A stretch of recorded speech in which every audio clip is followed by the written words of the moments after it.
Oke, UASnya dalam bentuk project, kemudian nanti akan ada presentasi juga, ya, presentasi daring ya, tetap daring presentasinya. Itu kalau nggak salah jadwalnya sudah keluar, itu kalian dapat UAS untuk mata kuliah APSI ini di hari Rabu, tanggal 23 Juni. Jadi kalian sudah bisa mengerjakan proyeknya itu mulai hari ini atau besok ya. Jadi ada waktu 1 bulan lah untuk pengerjaan proyeknya ini. Nah, seperti apa proyeknya? Jadi untuk proyeknya ini berkelompok ya, bukan individual tapi berkelompok. Kalian gunakan kelompok kalian yang sebelumnya. Jadi sebelumnya kan sudah dapat cari kelompok ya, dan sudah menentukan topik juga. Nah, ini sekedar reminder bagi yang lupa sama kelompoknya. Nah, ini jadi totalnya ada 5 kelompok untuk yang UAS nanti ya di tanggal 23. Jadi ada kelompoknya Risma. Ini saya reminder ini bagi yang lupa sama anggota kelompoknya. Untuk kelompoknya Risma sendiri itu membuat sistem informasi data penjualan Tokocat ya. Jadi membuat rancangan sistem informasi data penjualan Tokocat nanti. Kemudian ada kelompoknya Ika. Bentar.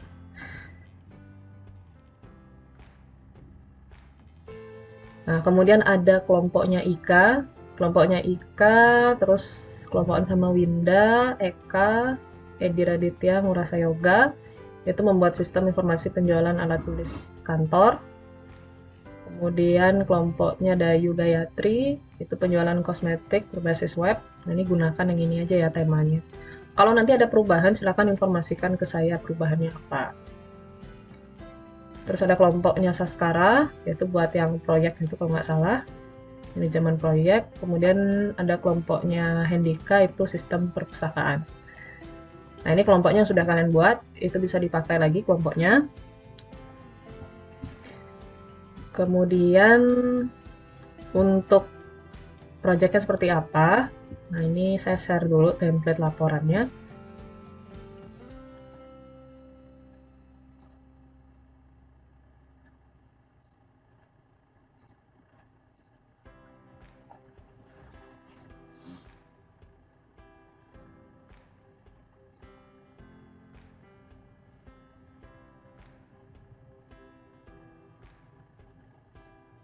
Nah, ini adalah template-nya.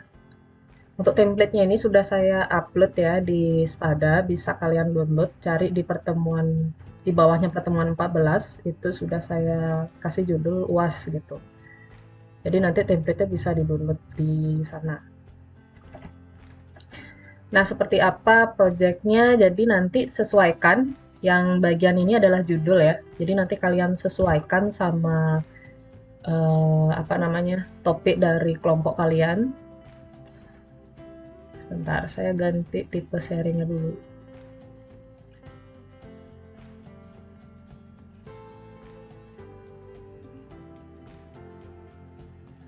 Nah, yang ini nanti kalian ganti judulnya, sesuaikan dengan judul dari topik yang sudah kalian pilih. Kemudian di sini diberikan nama-nama kelompoknya ya, sertakan juga dengan NIM dari teman-temannya. Kemudian di sini itu buat latar belakang. Ya, jadi latar belakang, kemudian ada rumusan masalah, kemudian ada tujuan penelitian. Itu di bab 1 pendahuluan, jadi kalian bikin laporan begitu ya. Kemudian di bab 2-nya landasan teori. Jadi landasan teori ini disesuaikan sama topik kalian. Kalau kalian buat sistem informasi perpustakaan, berarti harus kalian cari dulu terminologi dari sistem, kata sistem gitu ya. Di sini sudah saya kasih note juga. Bagian landasan teori ini disesuaikan dengan topik yang kalian ambil.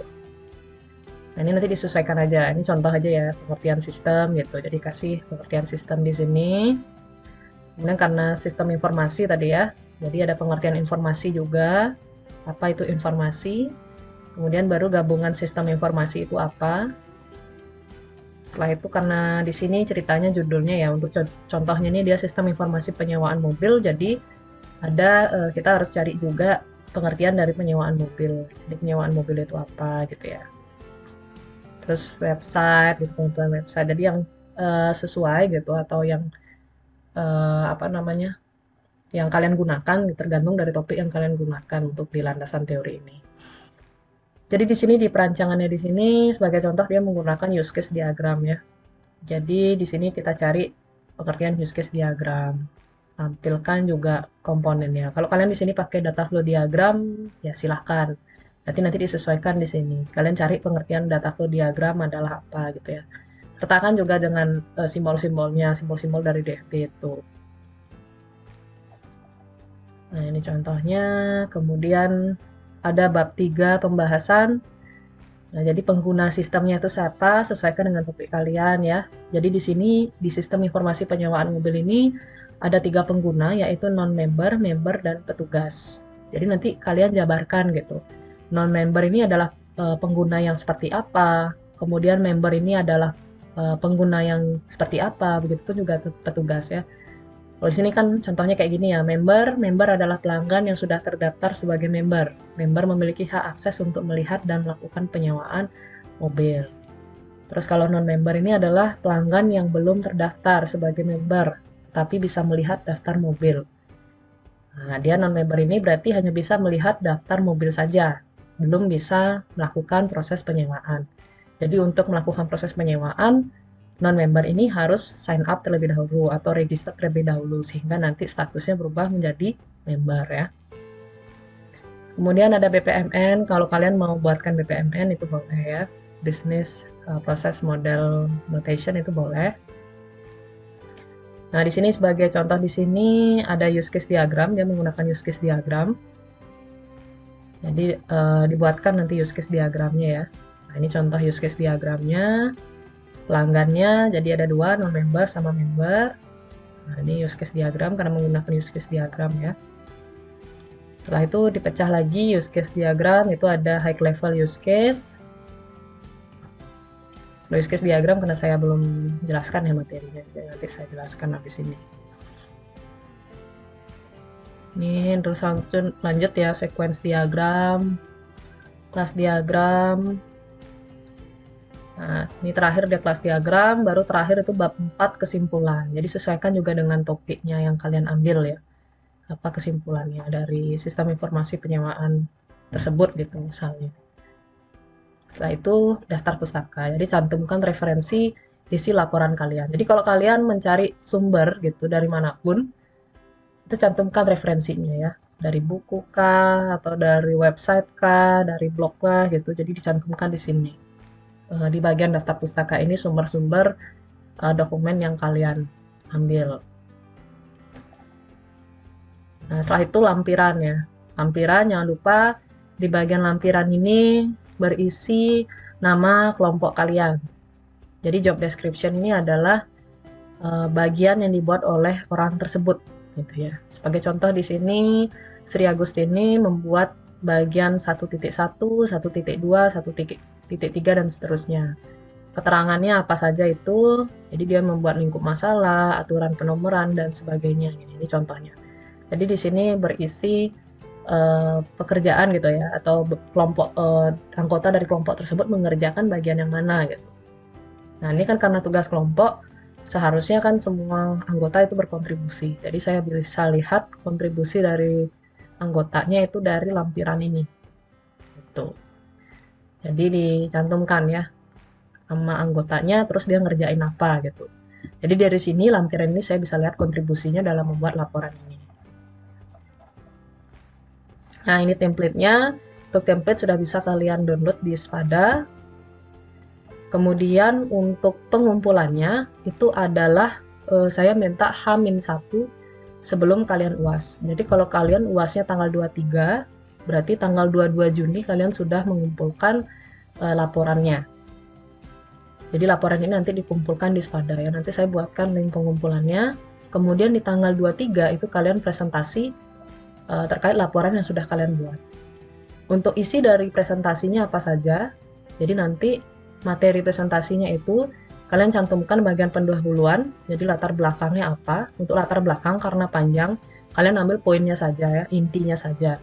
Karena namanya juga PowerPoint kan, jadi ambil intinya saja. Jangan semua latar belakangnya dicantumkan karena latar belakang itu panjang, jadi ambil intinya saja dari latar belakang tersebut. Kemudian rumusan masalah, Setelah itu tujuannya ya, tujuannya apa gitu. Ini dicantumkan nanti di PowerPoint-nya, tiganya ini. Nanti lebih detail saya buatkan kok di linknya nanti apa saja yang harus dicantumkan di PPT-nya. Kemudian landasan teori juga dicantumkan ya, kayak pengertian sistem itu apa, tapi intinya saja, poinnya saja, jangan semuanya. Informasi, kemudian sistem informasi gitu. Jadi sesuaikan sama topik kalian. Landasan teori juga dicantumkan. Kemudian di PPT-nya nanti juga pembahasan sudah pasti ya. Dicantumkan nanti pembahasannya seperti pengguna sistemnya siapa. Terus kalau kalian pakai use case diagram kelompoknya, tulis use case diagramnya apa gitu ya. Nah, tampilkan gitu gambar use case-nya. Kalau pakai DFD juga sama, tampilkan DFD-nya, data flow diagramnya. Jadi hampir semua komponen ini isi semua ya. Jadi nanti materi di PPT-nya itu semuanya ini, sampai kesimpulan nanti dicantumkan di presentasinya. Jadi saya harapkan di sini semua anggota itu presentasi ya. Jadi ada ngomong gitu masing-masing anggotanya. Nah itu terkait proyek UAS-nya, dari proyek UAS-nya berkelompok. Oke, gimana ada pertanyaan terkait proyek UAS-nya? Kalian punya waktu 1 bulan untuk mengerjakan ini ya.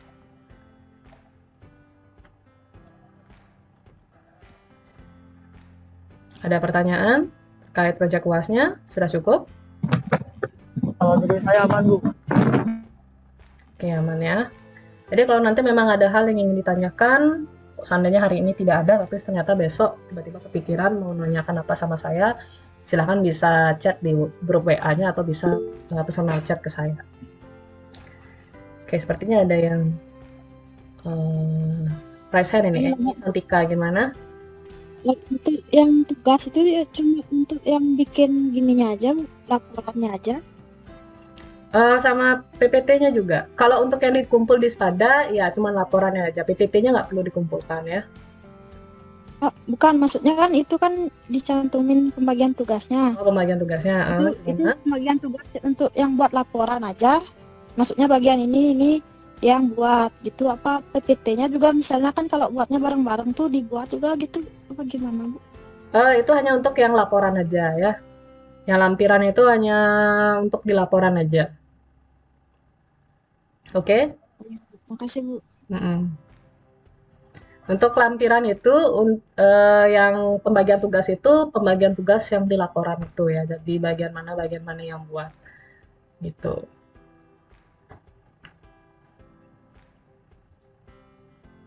Ada lagi? Tidak ada? Kalau nanti seandainya ada pertanyaan, bisa personal chat saya atau bisa di grup WA-nya langsung bisa ditanyakan ya. Oke, saya lanjut ke materi ya habis ini ya. Jadi silahkan nanti proyeknya sudah bisa dikerjakan mulai besok. Saya jelaskan dulu use case diagram. Kemarin kan DFD sudah ya, DFD sudah, terus flowchart juga sudah. Itu nanti di projectnya kalau kalian mau isi flowchart itu boleh. Kalau mau pakai BPMN boleh ya.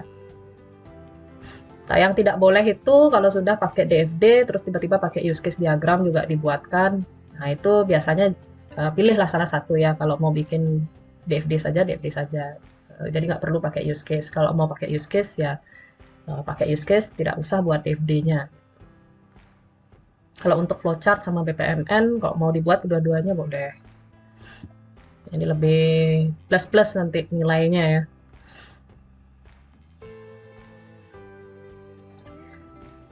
Oke, kita masuk ke materi. Kita materinya UML. Jadi UML ini nanti banyak jenisnya ya. Ada 4 jenis yang paling umum digunakan, yang paling common gitu ya. Nah, jadi apa itu UML? Materi juga sudah bisa kalian cek di Spada, sudah saya upload ya. UML itu apa? UML itu kepanjangan dari Unified Modeling Language. Jadi UML ini adalah suatu metode dalam pemodelan secara visual yang digunakan sebagai sarana perancangan sistem berorientasi objek. Jadi orientasinya objek nih. Awal mulanya UML diciptakan oleh Object Management Group dengan versi awal 1.0 pada bulan Januari 1997. Nah, dia biasanya didefinisikan juga sebagai bahasa standar visualisasi, perancangan, dan pendokumentasian sistem, atau dikenal juga sebagai bahasa standar penulisan blueprint sebuah software. Contoh diagram UML, Unified Modeling Language, yang sering digunakan. Jadi yang common itu ada 4 ini. Use case diagram, activity diagram, sequence diagram, dan yang terakhir itu class diagram. Pertama kita bahas use case diagram dulu. Nah, jadi apa itu use case diagram? Jadi use case diagram ini adalah diagram yang menggambarkan fungsionalitas dari sebuah sistem ya. Nah, yang ditekankan dari pembuatan use case ini adalah apa yang diperbuat sama sistem itu, apa gitu ya. Bukan bagaimana, tapi apa sih sistemnya ini, apa gitu. Apa yang dilakukan sama sistem ini. Bukan bagaimana sistem ini melakukan tugasnya, bukan gitu. Tidak menjawab pertanyaan seperti itu ya, tapi use case diagram ini menjawab pertanyaan apa yang dilakukan oleh sistem yang kalian buat gitu. Nah, sebuah use case merepresentasikan sebuah interaksi antara aktor dengan sistem ya. Nah, ini contoh dari use case diagram. Jadi di sini aktor ini yang bentuknya kayak gambar orang-orangan ini ya. Di sini aktornya ada 5, student, course catalog, profesor, registrar, dan billing system. Nah, ini adalah use case-nya atau proses-prosesnya. View report card, register for course, login, select course to teach, submit grade. Jadi kalian bisa lihat di sini aktor student itu bisa menampilkan kartu laporan gitu ya, atau laporan terkait laporan, mungkin laporan pelajarannya gitu, raport lah bisa dibilang ya. Kalau murid kan kaitannya sama raport ya, jadi hasil belajar mereka itu bisa dilihat di raport. Jadi student itu atau murid itu bisa melihat raport, kemudian murid itu bisa mendaftar pada course ya, course atau mata pelajarannya. Kemudian murid itu, seorang aktor murid ini bisa login. Untuk profesor sendiri itu bisa memilih mata pelajaran yang ingin diajarkan, kemudian submit grade ya, atau mensubmit nilai, memberikan nilai. Kemudian ada bagian course catalog atau orang-orang yang menangani course-nya. Jadi kalau ada murid yang mendaftar, dia yang mengaccept gitu ya. Nah, ini contohnya gitu ya, use case diagram. Nah, sebelum masuk ke sana, kita harus tahu dulu komponen use case diagram ini apa saja. Pertama adalah yang bentuknya kayak orang-orangan ini ya. Jadi kan ini orang nih, bentuknya kayak orang. Kalau aktor itu harus digambar seperti ini ya. Kalau kalian gambarnya selain ini, misalnya tangannya ke atas gitu, nggak boleh. Jadi kalau aktor itu harus digambarkan seperti ini ya. Jangan dirubah ya, jangan dirubah standarnya. Karena standarnya sendiri itu membuat aktor itu seperti ini bentuknya. Jadi nanti jangan kreatif itu kayak begini aktornya, terus tangannya itu ke atas kayak gini, tuh nggak boleh ya, ini jangan nih. Ini otomatis sudah salah ya. Jangan dimodif aktornya. Atau kayak gini, terus ini begini, ditambahin tangan di sini gitu. Nah, ini jangan. Kalau aturannya dia seperti ini, ya gunakan yang bentuknya seperti ini. Kalau buat kayak gini sama ini nggak boleh ya, salah. Jadi buat nanti aktornya kayak gini bentuknya. Nah, aktor itu apa? Aktor itu adalah seseorang atau apa saja yang berhubungan dengan sistem yang sedang dibangun. Aktor itu sebaiknya diberi nama dengan kata benda ya. Pasien, siswa, guru, dosen, mahasiswa, petugas akademi, admin, terus CS, front office, dan sebagainya ya. Nah, itu contoh. Dalam UML sendiri direpresentasikan dengan notasi berikut ini. Ini notasinya seperti ini. Contohnya di sini pasien ya. Nama aktornya pasien.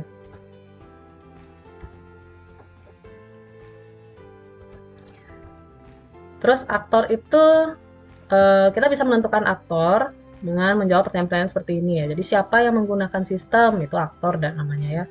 Siapa yang memasang sistem, siapa yang memulai sistem, siapa yang memelihara sistem, siapa yang mematikan sistem, siapa yang mengambil informasi dari sistem, dan siapa yang menyediakan informasi ke sistem. Itu bisa kita simbolkan ya dengan notasi aktor ini.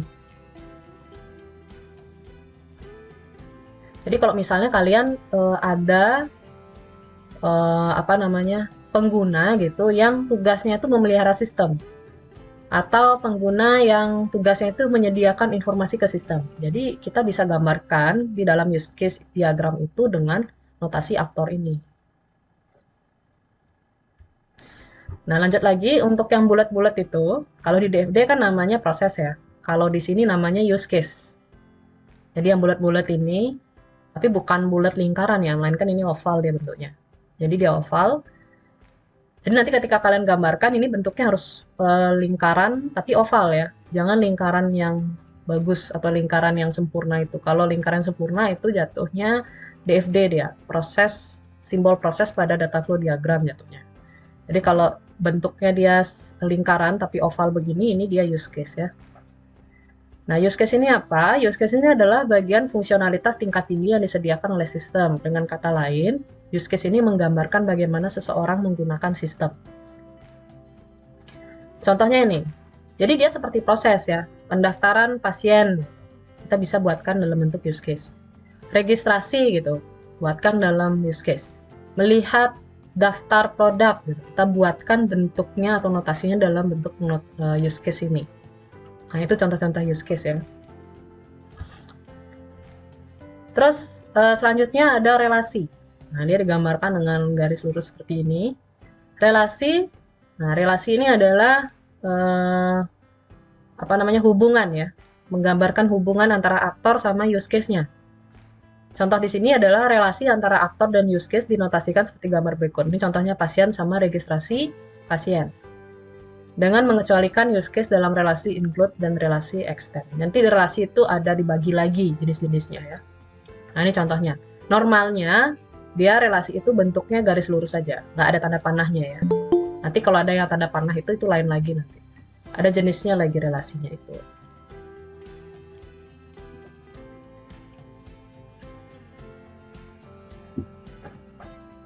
Oke, lanjut. Nah, baru deh masuk ke jenis-jenis relasi. Kalau ini relasi yang umum ya. Sekarang masuk lagi ke jenisnya. Pertama ada relasi generalization. Yang kedua ada relasi include. Yang ketiga ada relasi extends. Kita bahas dulu yang generalization. Nah, ini generalization ini adalah hubungan antara induk dan anak. Anak mewarisi sifat dan metode dari induk. Induk disebut root atau base. Kelas yang tidak memiliki anak disebut leaf. Terbagi menjadi dua, ada actor generalization, ada use case generalization. Jadi generalization ini, jenis relasi generalization ini dibagi lagi jadi dua, yaitu actor generalization dan use case generalization. Jadi ini hubungan antara induk sama anak ya. Jadi biasanya kalau konsep pewarisan itu, ini sebenarnya konsep pewarisan ini akan kalian pelajari nanti di pemrograman berorientasi objek ya. Itu ada nanti ada konsep pewarisan atau inheritance gitu. Bagi yang mungkin waktu sekolah menengahnya dia tamatan SMK, itu biasanya udah sempat dibahas ya terkait mata pelajaran pemrograman berorientasi objek ini. Nah, itu ada satu subbabnya itu membahas tentang inheritance atau pewarisan. Jadi konsep pewarisan ini kan biasanya seorang anak itu akan mewarisi karakteristik dari induknya, walaupun nggak semua ya. Paling nggak misalnya induknya misalnya, tentunya induk itu kan kayak contohnya seperti orang tua ya, ayah sama ibu. Kalau ayah misalnya, ayahnya matanya biru, terus ibunya ini badannya tinggi gitu misalnya. Nah, anaknya ini mewarisi karakteristik dari ayah dan ibunya, di mana dia matanya biru dan memiliki badan yang tinggi. Jadi tentunya seorang anak ini pasti kan mewarisi salah satu karakteristik dari orang tuanya, walaupun nggak semua gitu. Nah, inilah dimaksud dengan pewarisan ya. Jadi konsep generalization ini, untuk yang relasi generalization ini, dia mengambil konsep pewarisan seperti itu. Nah, dia terbagi menjadi dua ya, ada aktor sama use case. Nah, yang aktor itu kayak gimana? Yang aktor ini contohnya ini ya, pelanggan. Aktor bisa umum atau lebih spesifik lagi ya, menggunakan generalization. Nah, ini contohnya. Pelanggan, kalau kita sebut pelanggan, pelanggan itu kan general aktor ya, atau aktor yang pada umumnya tuh ya. Nah, kalau lebih spesifik lagi, pelanggan ini bisa dibagi jadi dua, yaitu pelanggan individu dan pelanggan perusahaan. Untuk aktor generalization itu simbol relasinya adalah tanda panah, Terus di ujungnya kayak gini ya tanda panahnya ya. Untuk bentuk tanda panahnya seperti yang bisa kalian lihat di layar presentasinya. Nah, ini aktor generalization. Contohnya pelanggan ya, ada pelanggan individu, ada pelanggan perusahaan.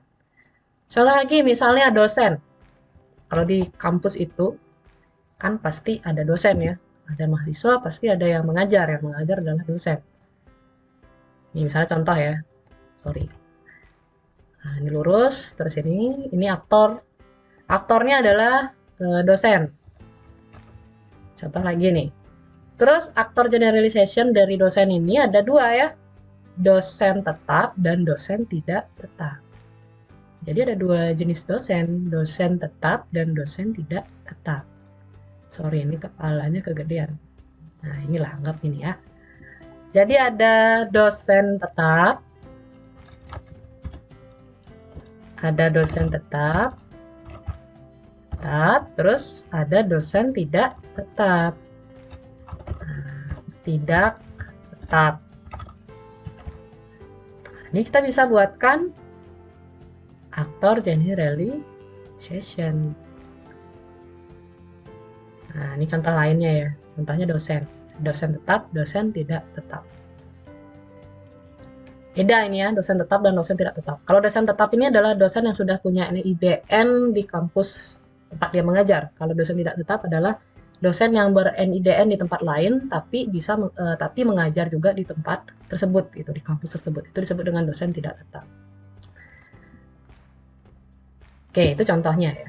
Nah, ini aktor generalization. Lanjut.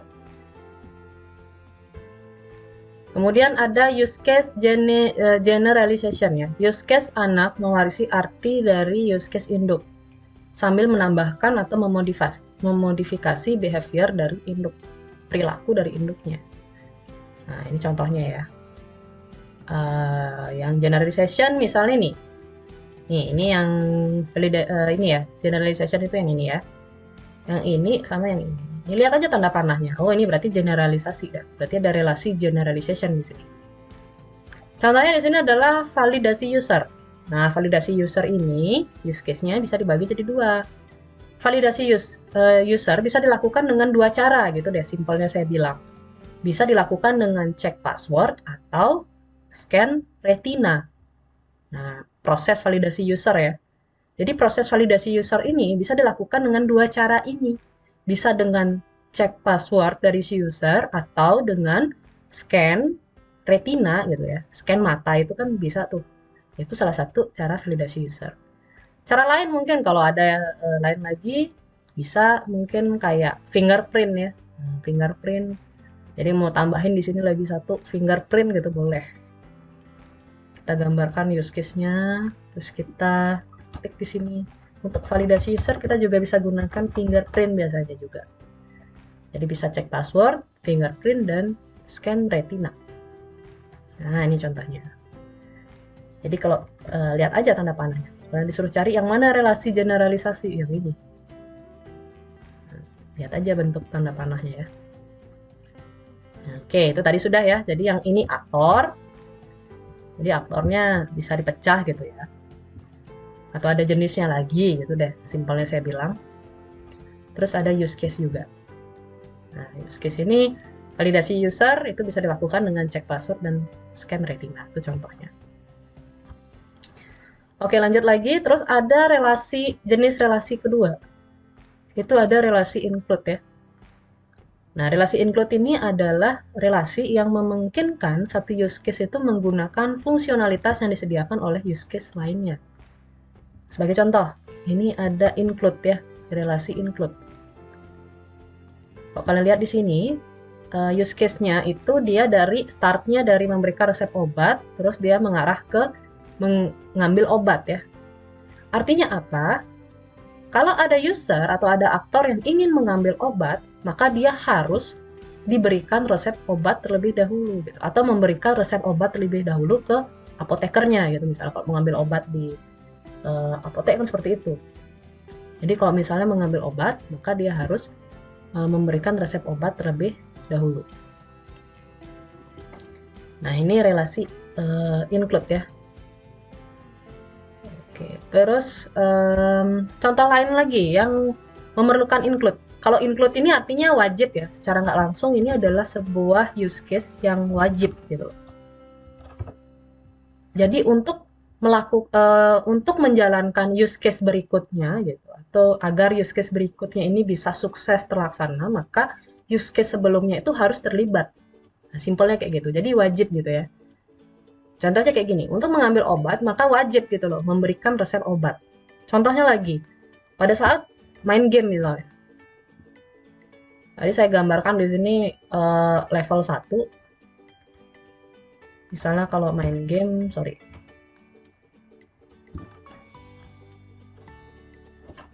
Nah, ini nggak bisa dia oval, nggak bisa untuk oval. Saya gambar biasa aja ya. Tadi misalnya di sini level 1. Kalau main game, berarti jenis relasinya relasi include ya. Kenapa? Karena untuk masuk ke level 2, maka dia harus, ini relasinya ya, maka dia harus menggunakan relasi include. Nah, ini ya. Jadi di sini untuk ke level 2, maka si user ini harus melalui level 1 dulu. Nah, kita bisa gunakan relasi include, jenis relasi include. Begitupun juga seterusnya, dia mau ke level 3 berarti harus menamatkan level 2 terlebih dahulu. Contoh lain lagi, misalnya sidang gitu ya, sidang skripsi. Use case sidang skripsi atau melakukan sidang skripsi. Daftar sidang skripsi. Jadi ada use case daftar sidang skripsi ya. Sorry ini kalau gambar ovalnya nggak bagus.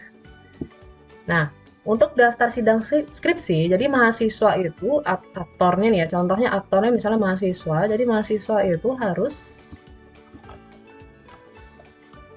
lulus semua mata kuliah gitu.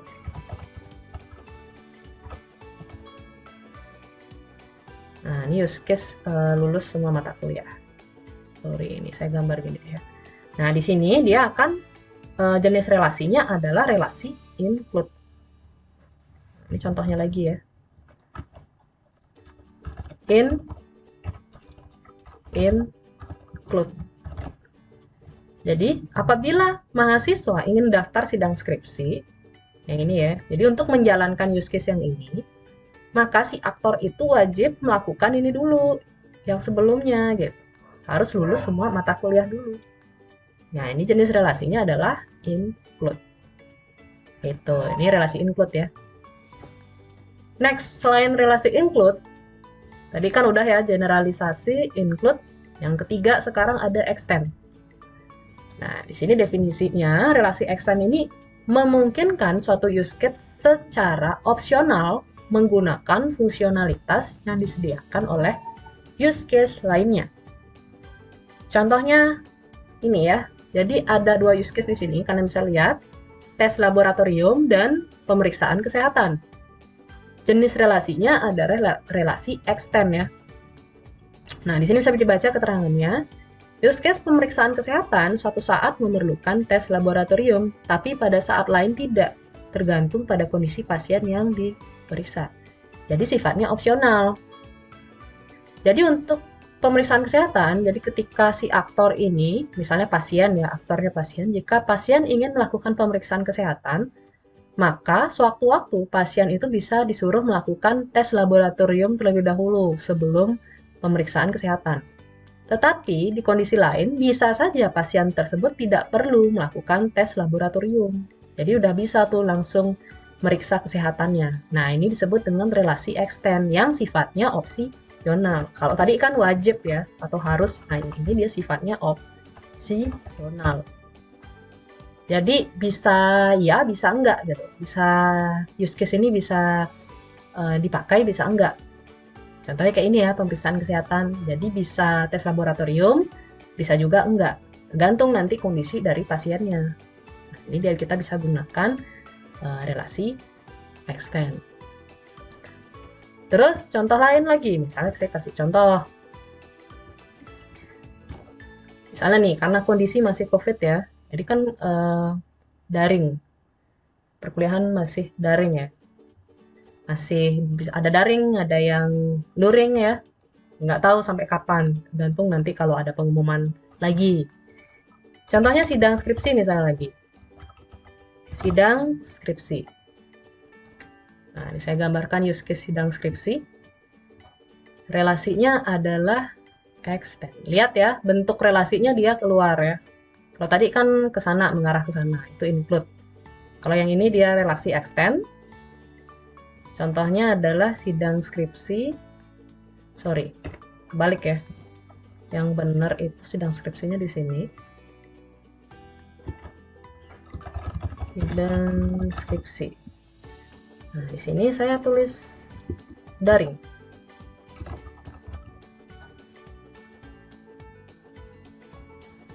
Atau jangan gini deh. Kalimatnya kurang bagus. Melaksanakan sidang skripsi. Terus ini use case-nya. Kemudian di sini ada use case lagi. Di sini adalah secara daring gitu ya. Dilakukan secara daring. Nah, ini jadi relasinya adalah extend. Ini extend ya. Nah, kenapa? Karena untuk melaksanakan sidang skripsi itu bisa dilakukan secara daring, bisa enggak juga. Tergantung nanti situasi dan kondisi kedepannya gitu. Kira-kira bagaimana terkait COVID ini. Jadi kita bisa gunakan relasi extend di sini. Nah, ini extend ya. Tadi include, yang sebelumnya ya, yang wajib ini include, kemudian yang ini dia extend.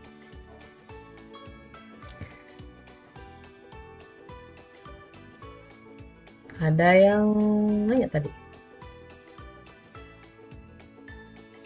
Oh gitu, oke. Oke, silahkan ya yang mau pulang dulu. Kalau baterainya habis, nggak masalah ya.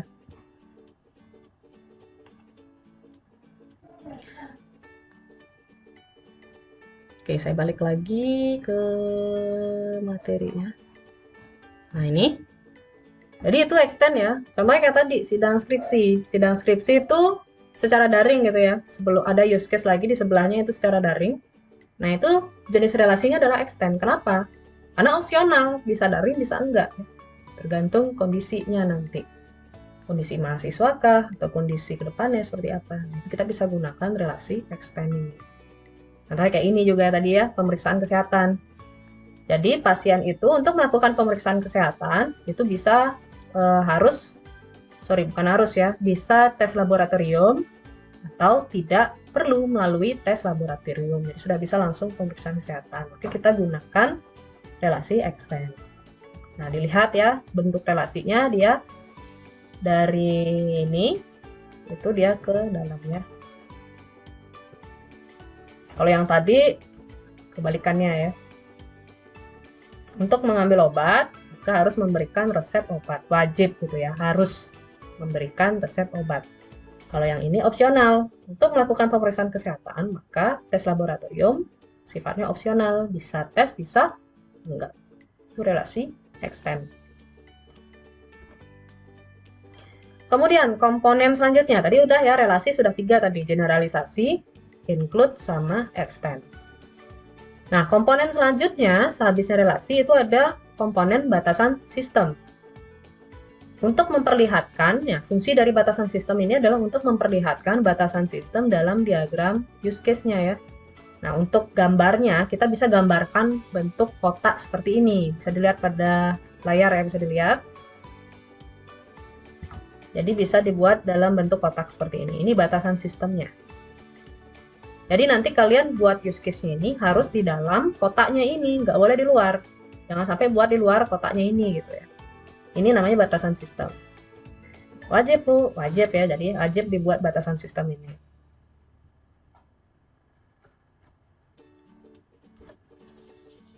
Nah, ini contohnya. Contoh use case diagram yang lengkap ya. Di sini ada contoh use case diagram sistem informasi puskesmas. Nah, bisa dilihat di sini ada 5 aktor, yaitu pasien, petugas loket, petugas medis, laboran, dan apoteker. Ini relasi yang biasa ya, nggak perlu ada tanda panah nih. Kalau dilihat, kalau bikin relasi biasa, dia cukup garis lurus seperti ini. Jadi pasien itu bisa melakukan pendaftaran pasien. Pasti dia maksudnya daftar sendiri gitu ya. Pendaftaran pasien. Kemudian melakukan pemeriksaan kesehatan. Setelah itu melakukan tindakan medis. Kemudian pemberian resep ya. Jadi pasien itu nanti bisa dilakukan pemeriksaan kesehatan. Kemudian bisa diberikan tindakan medis. Kemudian bisa diberikan resep. Gitu. Jadi ini pasien. Nah, kemudian ada petugas loket. Petugas loket ini akan berelasi sama use case pendaftaran pasien. Artinya apa? Petugas loket inilah adalah aktor yang fungsinya itu mengelola daftar pasien, gitu, pendaftaran dari pasiennya. Ini petugas loket yang punya tugas, gitu. Pokoknya kalau ada pasien yang daftar, petugas loket ini yang punya tanggung jawab. Jadi dia yang nanti menerima si pasien ini. Terus masuk ke aktor ketiga, itu ada petugas medis. Petugas medis ini sudah pasti kegiatannya adalah pemeriksaan kesehatan, ya, memeriksa kesehatan dari si pasien. Kemudian melakukan tindakan medis. Setelah diperiksa misalnya, pasiennya mengalami kejang-kejang. Jadi harus ada tindakan medis habis itu. Nggak boleh diam ya. Kalau diam kan bahaya. Telat aja dikit kan bisa mengancam nyawa si pasien. Dia harus dilakukan tindakan habis itu ya, tindakan medis. Kemudian udah ditindakan medis, harus dikasih resep ya. Apa gitu obatnya ya. Setelah dianalisa penyakitnya apa, dikasih obat. Dikasih resep gitu ya, harus ditebus tuh sama pasiennya. Nah, itu yang aktor ketiga. Nah, kemudian kalau kalian lihat di sini ada tes laboratorium ya, sama kayak tadi, sifatnya extend ya. Jadi tindakan medis ini, si pasien ini dilakukan tindakan medis itu sifatnya opsional ya untuk tes laboratoriumnya. Tergantung gitu. Bagaimana kondisi pasiennya, apakah perlu tes laboratorium atau tidak. Maka di sini kita kasih relasi jenisnya extend.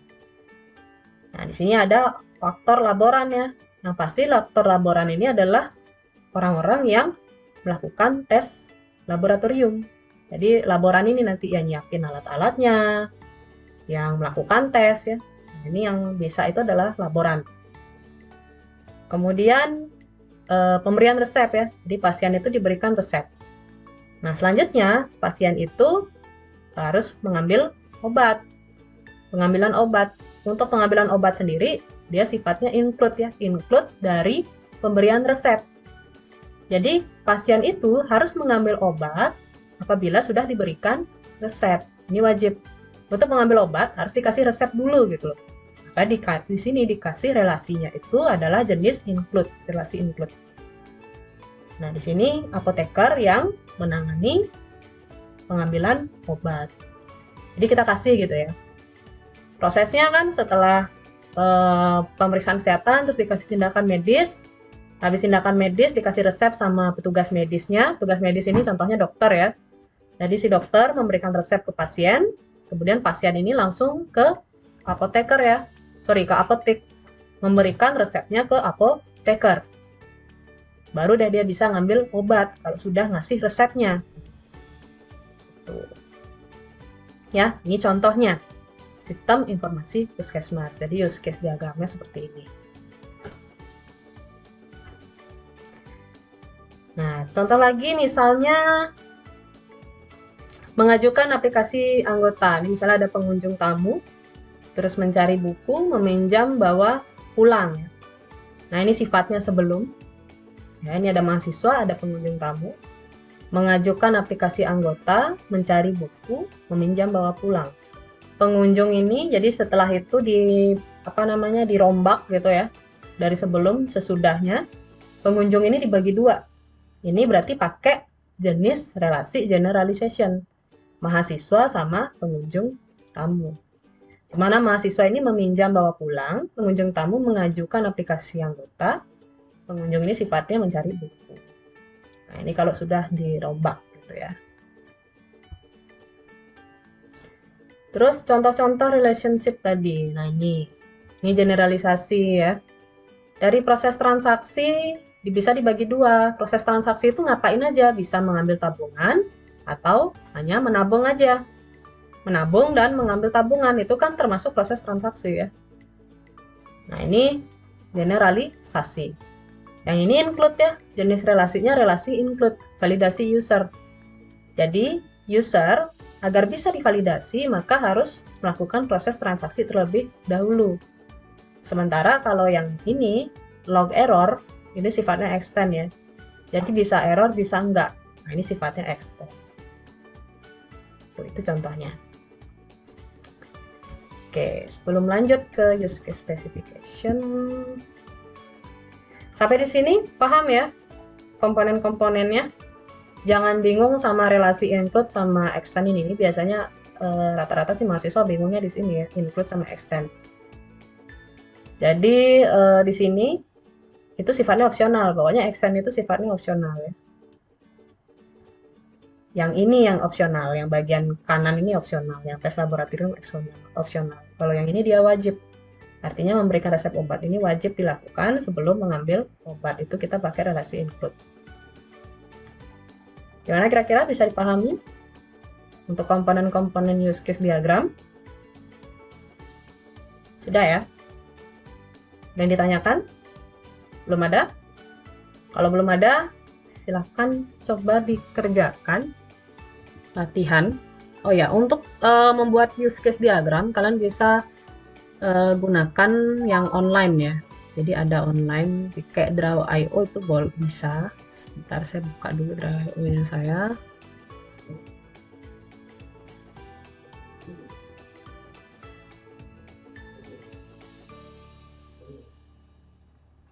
Nah, ini ya. Jadi untuk Draw.io itu sudah berubah nama jadi diagrams.net ya. Jadi nanti kalian carinya diagrams.net. Udah nggak bisa Draw.io lagi. Kalau Draw.io dia error tadi. Saya udah nyoba berkali-kali ternyata udah berubah nama dia. Nah, di sini kalian cari aja yang UML. Nah, karena kita mau buat use case, jadi dia bagian dari UML. Kita pilih yang UML.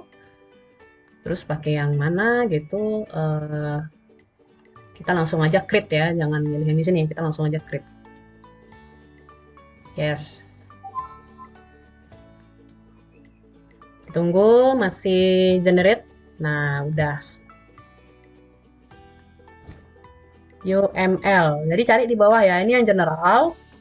Kalau baru nongol ini pasti general yang nongol ya, tapi ini kalian bisa kecilkan gitu. Nah, ini pilih yang ini yang ada tulisan UML-nya. Baru deh. Nah, sabar. Nah, untuk Draw.io itu sudah berubah nama jadi diagrams.net. Jadi kalian nanti carinya diagrams.net bukan Draw.io lagi ya. Walaupun di sini masih ekstensinya masih Draw.io, cuman tadi saya nyoba cari Draw.io dia error ya. Nggak bisa login. Karena apa? Dia sudah beralih ke diagrams.net. Jadi biar lebih gampang cari diagrams.net aja. Kemudian nanti cari yang UML. Nah, ini cari yang UML ya. Pilihannya cari yang UML. Kemudian Masih belum, Bu? belum juga, masih belum sharing saya. Iya, Bu. Iya, Bu, belum ada, Bu. Sebentar. Itu di sini sudah sharing saya. Sebentar, Bu. Ya, ada error ini. Refresh, Bu, refresh. Coba log out, Bu. Sebentar. Sudah, Bu. Siap, sudah. Mantap, Bu, sudah, Bu. Sebentar, saya matiin kamera deh. Biar ada nge-lag kalau saya hidup kameranya. Nah, gini ya. Jadi, ketika kalian mau cari aplikasi untuk membuat diagram itu, kan sebenarnya macam-macam. Terserah kalian sih mau pakai yang mana. Kalau saya sendiri, itu secara personal saya pakai yang Draw.io ini, tapi Draw.io ini dia sudah migrasi gitu ya, sudah berubah nama jadi diagrams.net. Jadi nanti cari aja diagrams.net kalau mau pakai yang online ya. Kalau seandainya di laptopnya sudah pakai Visio, itu silahkan. Biasanya sudah disediakan sih, Visio atau aplikasi lain gitu boleh. Nah, kalau di sini, di Draw.io ini, dia sudah ada ya UML. Dia ada bagiannya di sini UML. Nah, di sini ada ya aktor, tuh ada aktor. Udah jelasin tadi kan di grup, itu Terus ada use case. Nah, ini use case. Kalau kalian mau nambahin use case kayak tadi misalnya pemeriksaan kesehatan, terus aktornya ini tadi aktornya ini tadi pasien ya. Pasien, bentar, ini nggak bisa diklik dia. Oh, bisa. Aktor pasien. Terus pilihan relasinya yang tidak general berarti yang ini ya. Nah, ini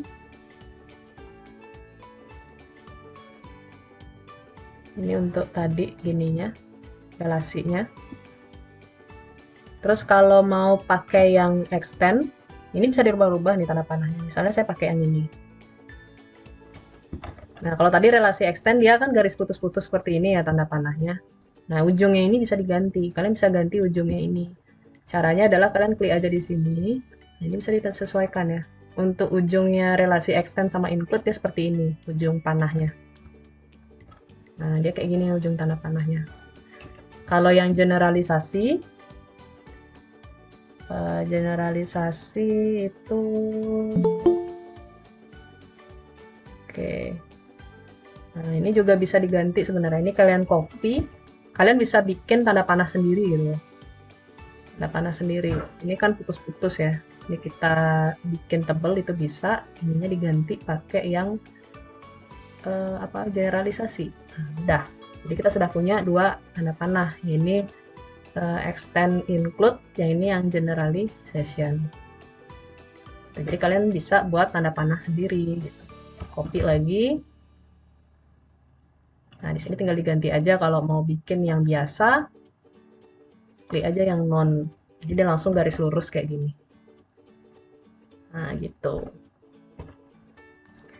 Itu untuk buat relasinya ya. Jadi bisa di Draw.io ini kalian bisa bikin relasi sendiri dengan memanfaatkan fitur style yang ada di window sebelah kanan.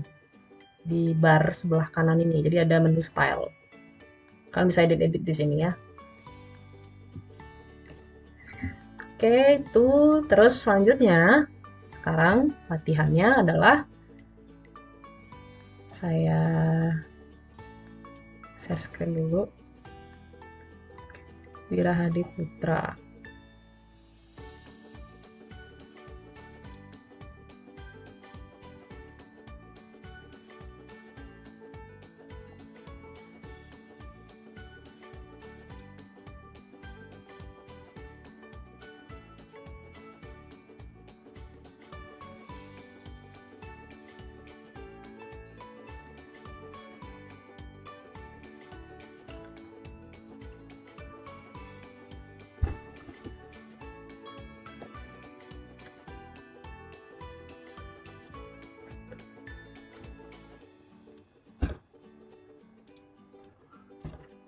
Masih sama kayak soal yang waktu bikin BPMN itu.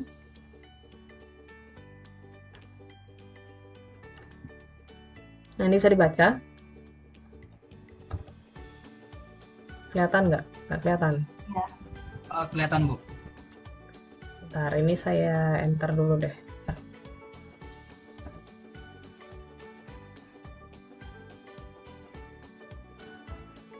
Nah, ini masih sama kayak soal BPMN kemarin ya, soalnya sama.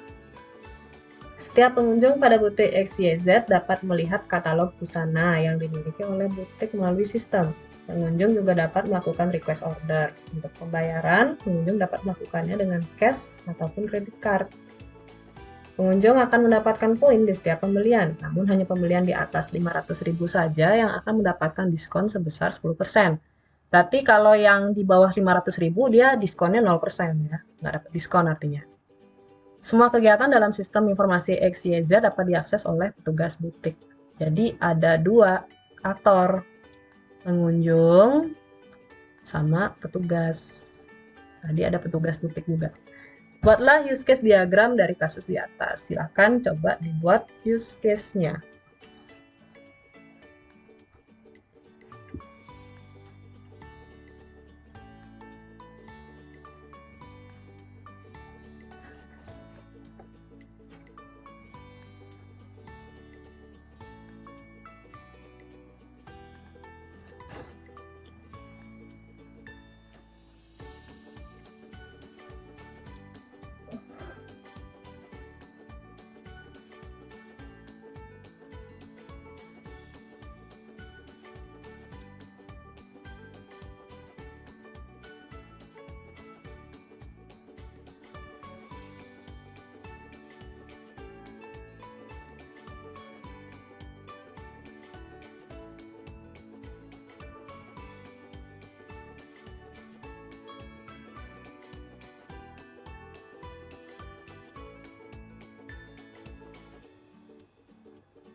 soalnya itu adalah sistem informasi XYZ ya, sistem informasi pada butik XYZ.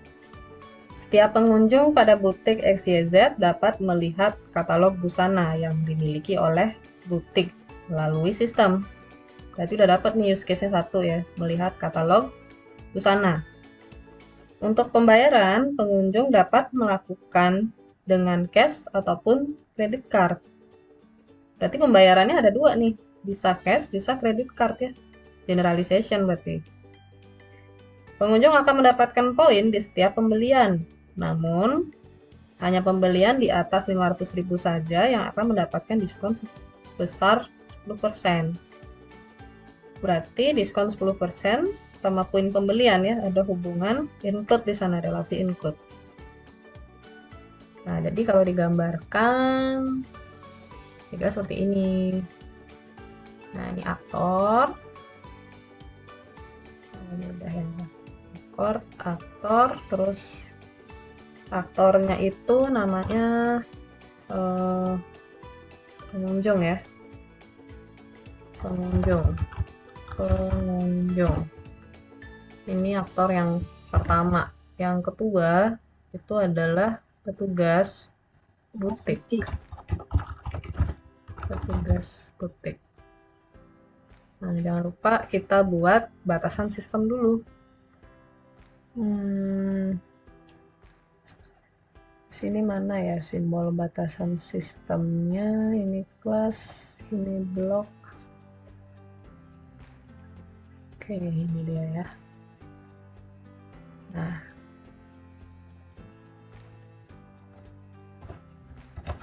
sistem butik.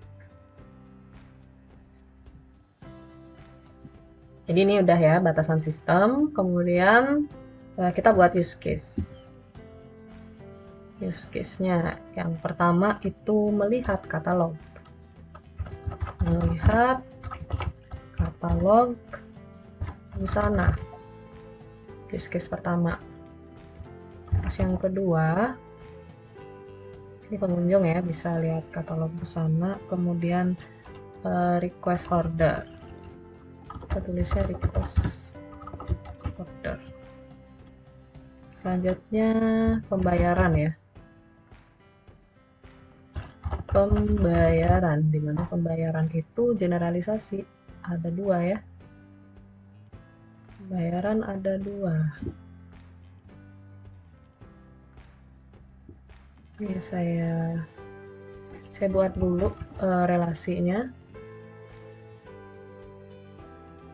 Ini yang buat include.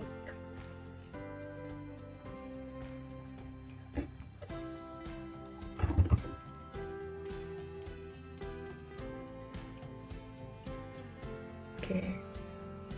Nah, ini jangan lupa dihubungkan.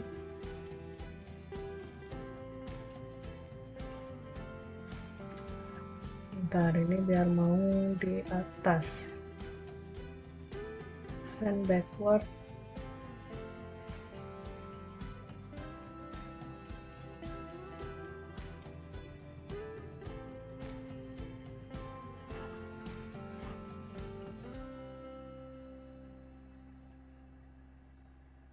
Oke. Terus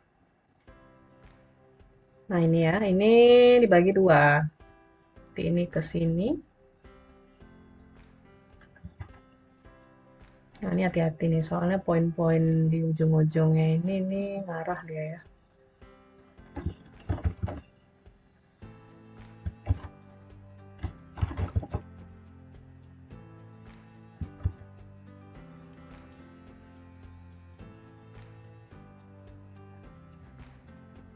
Nah, dia malah ngarah ke sini nih.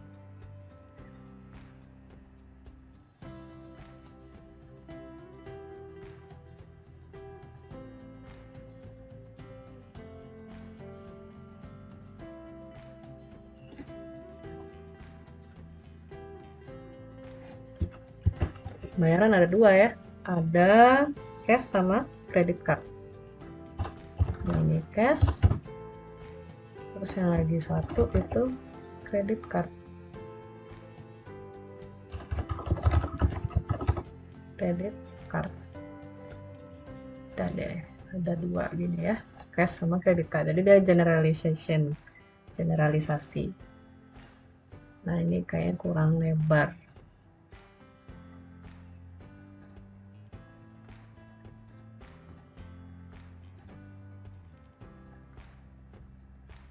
Ini saya geser nyamping deh.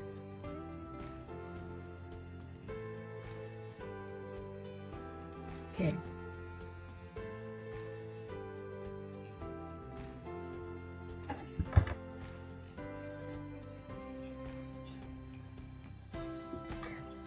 Nah, sudah, selanjutnya yang petugas butik ya. Petugas butik, oh ya, lagi satu itu ada poin pembelian ya. Nah, ada use case poin pembelian. Poin pembelian. Nah, di sini dia yang ada dua relasi. Include sama extend. Ini kurang geser lagi.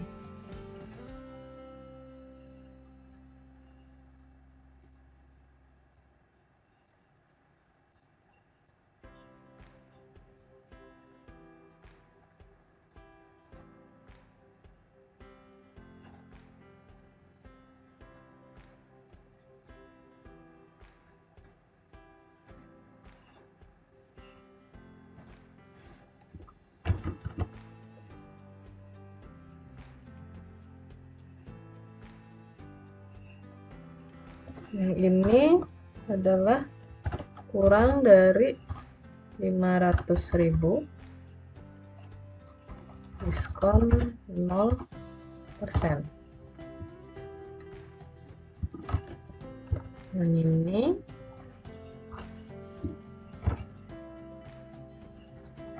lebih dari 500.000, maka dapat diskon. Sorry, ini yang dihapus, dapat diskon 10%. Ini ke sini, ini ke sini ya. Nah, yang ini, sorry.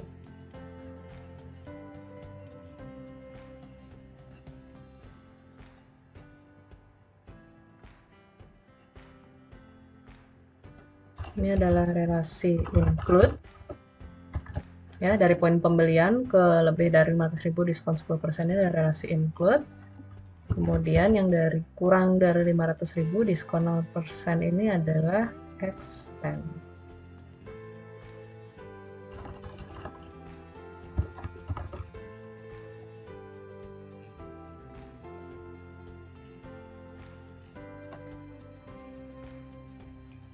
Oke, selanjutnya baru kita buat relasi yang lain.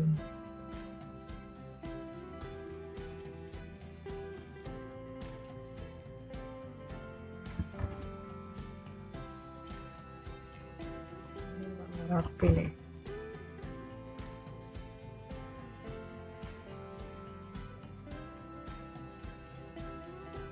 Saya buat yang baru aja deh.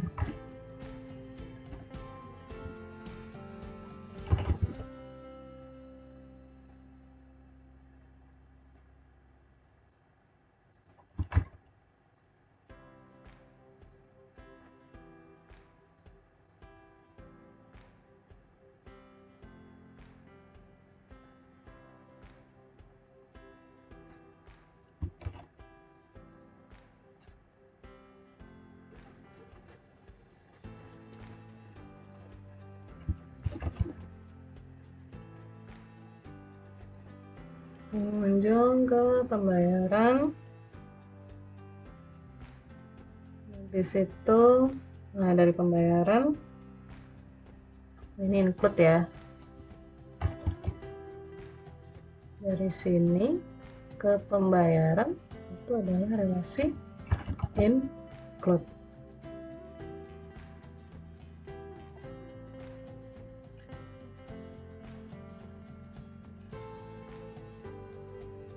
Oke. Di sini ke sini to include. Selanjutnya pengunjung ke pembayaran udah. Kemudian nah ini petugas butik ya. Petugas butik itu dia semua kegiatan dalam sistem informasi dapat diakses oleh petugas butik. Berarti semua kegiatan yang dilakukan pengunjung itu bisa diakses sama petugas butik juga. Kan berarti seperti ini. Itu pun juga pembayaran ya. Ini agak saya naikin ke sini deh. Ini ke sini. Ini ke sini.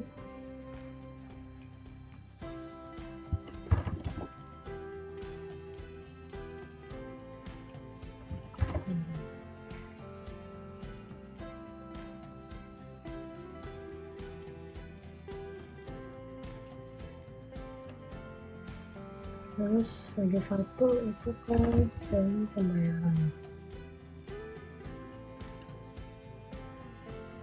Nah, ini dia ya, jadinya use case diagram dari sistem informasi butik X, Y, Z. Jadi petugas butik itu bisa mengakses semua kegiatan. Jadi kayak melihat katalog busana, request order, pembayaran, terus pembelian juga ya. Nah, sementara di sini kalau kita lihat pembayaran gitu, untuk mendapatkan poin pembelian, berarti si user itu, pengunjung itu harus melakukan pembayaran terlebih dahulu.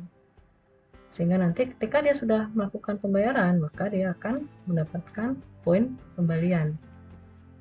Kalau dia dia akan dapat diskon 10%, dan dia relasinya include ya, kalau sudah ada poin pembelian. Nah, kalau yang ini dia extend ya. Jadi ini sifatnya opsional berarti yang ini. Gitu. Terus pembayaran ini cash sama credit card. Generally session ya. Itu use case-nya dia seperti ini.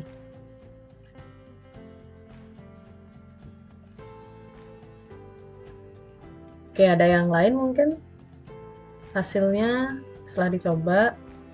Ya nggak harus sama sih seperti saya ya, karena kan tiap-tiap orang itu logiknya beda-beda, menganalisanya beda-beda ya. Kalau ini yang versi saya dia seperti ini. Nah, kalau dari teman-teman ada yang lain hasilnya yang berbeda dari saya, bisa di-share. Jadi kita sama-sama melihat nanti. Gimana kira-kira? Ada yang udah selesai? Ada? Kalau ada dan beda gitu dari yang saya buat barusan, bisa di-share. Gimana? Ada? Udah selesai tadi buatnya atau belum? Udah selesai buatnya? Atau belum selesai sama sekali? Bisa di-share.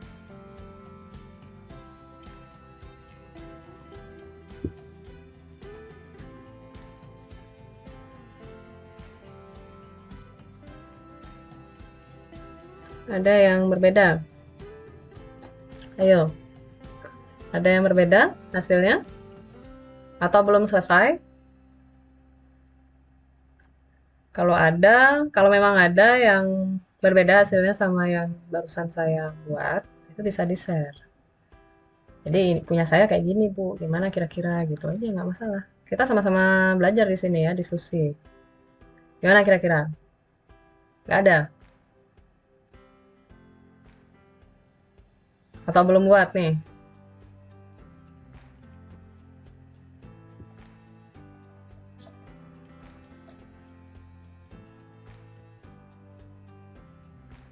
Nuni gitu gimana? Kalau punya Nuni, udah selesai Nuni? Belum Bu, belum. Belum. Ari Garba?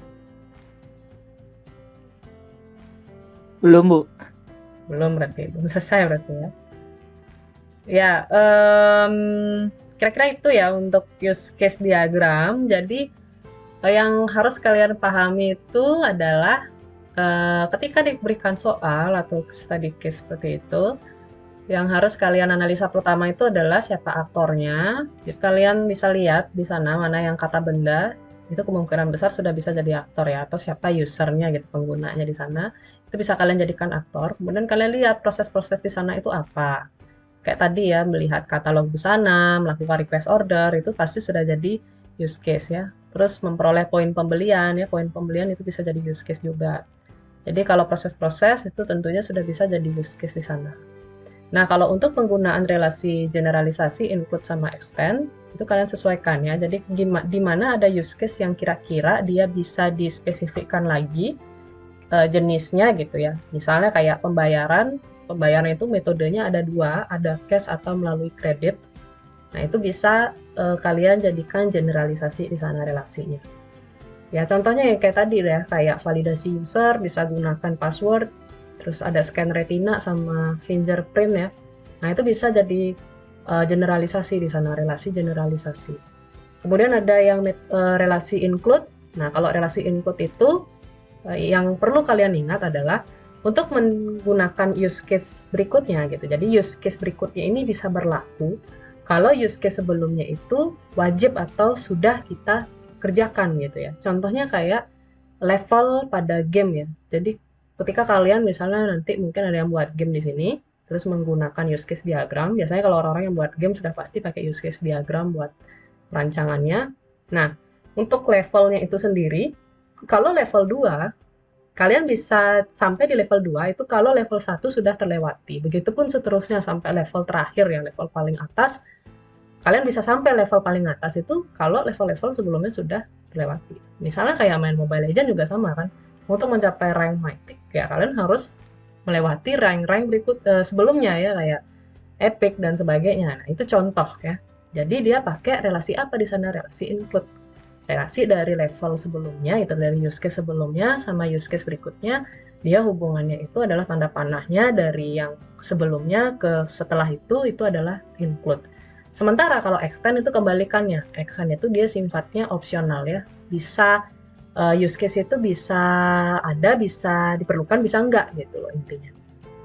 Kayak contoh tadi kayak misalnya sidang skripsi gitu secara daring. Nah, daring dari dilaksanakan secara daring ke sidang skripsi itu dia relasinya adalah extend. Karena apa? Daring ini sifatnya opsional ya. Jadi kan yang benar itu sebenarnya sidang itu kan bisa offline atau online ya, tergantung, apalagi kayak kondisi pandemi seperti ini, tergantung nanti kondisi kedepannya seperti apa. Jadi sifatnya itu belum pasti dan opsional, sehingga dia daring gitu. Itu contohnya ya. Nah, itu aja yang harus dipahami ya sama komponen-komponennya. Yang harus ingat ya, komponennya cuma 3 itu tadi. Ada aktor, relasi, sama ada 4 ya.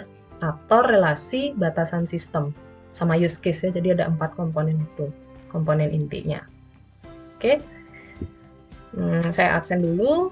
Kira untuk pertemuan hari ini ya. Jadi kita sudah belajar use case diagram. Untuk materi berikutnya itu use case specification. Untuk materi-materi saya sudah upload duluan lah nanti ya. Jadi biar berkesinambungan sama project kalian gitu. Sebelum saya akhiri ada pertanyaan? Sudah cukup? Sudah cukup ya berarti ya? Karena tidak ada yang nyaut ya. Karena sudah cukup berarti saya akhiri perkuliahan malam hari ini. Selamat malam, bisa live ya.